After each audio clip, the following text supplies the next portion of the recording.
Episode 2. We Meet Again.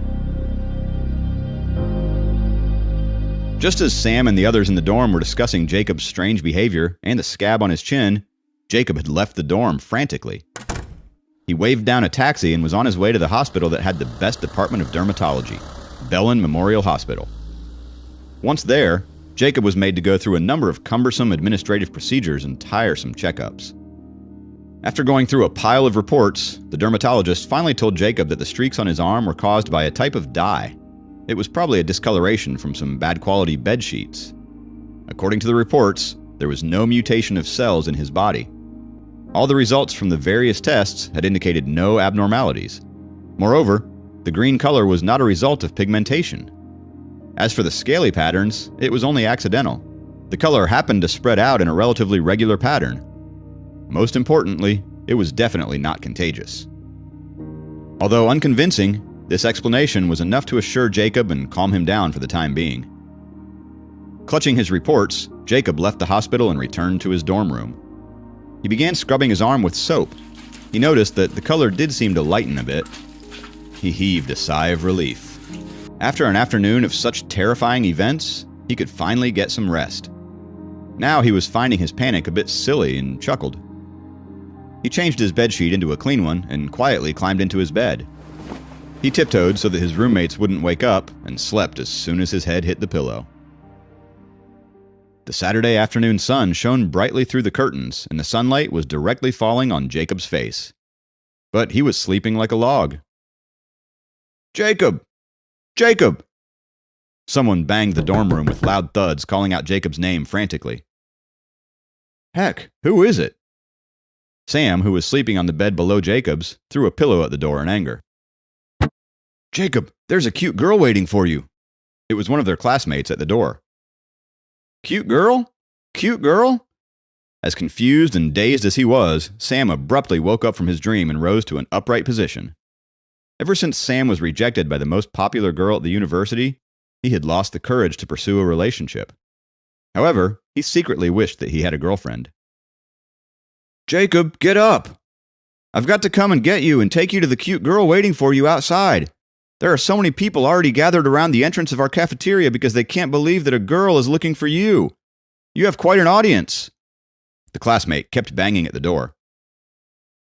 "What the hell are you talking about?" Jacob shouted. He was finally up, and gently rubbing his slightly aching stomach, Jacob remembered something. As he raised his arm, the trace of the winding green marks came into sight. It did not fade away, but it did not expand either. He felt a little relieved. Thump, thump, thump. The knocking persisted. I'm coming!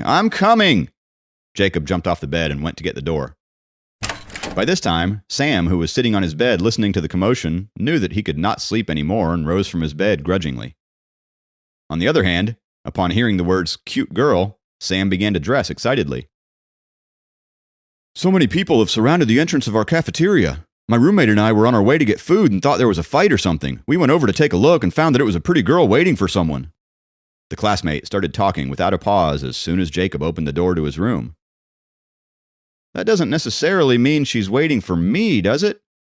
Particularly if a good-looking girl is in question. Why don't you ask Sam to talk to her? I'm not interested." Jacob glared at his classmate in annoyance. He had a sound sleep, but upon waking, his entire body felt uneasy and his muscles ached. Being woken up by this meaningless commotion had only irked him more. "Let me finish!" The classmate grabbed Jacob's shoulders excitedly.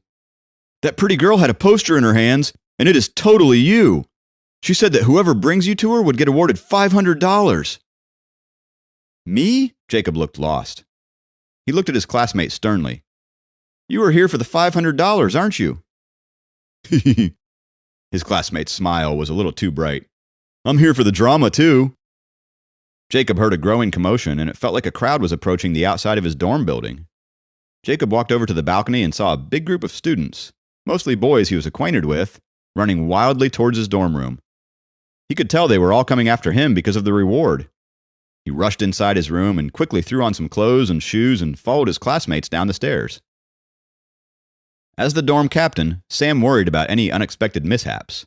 Plus, he also wanted to see the girl. He rushed outside too, closing the dorm room shut. Sam was Jacob's closest friend.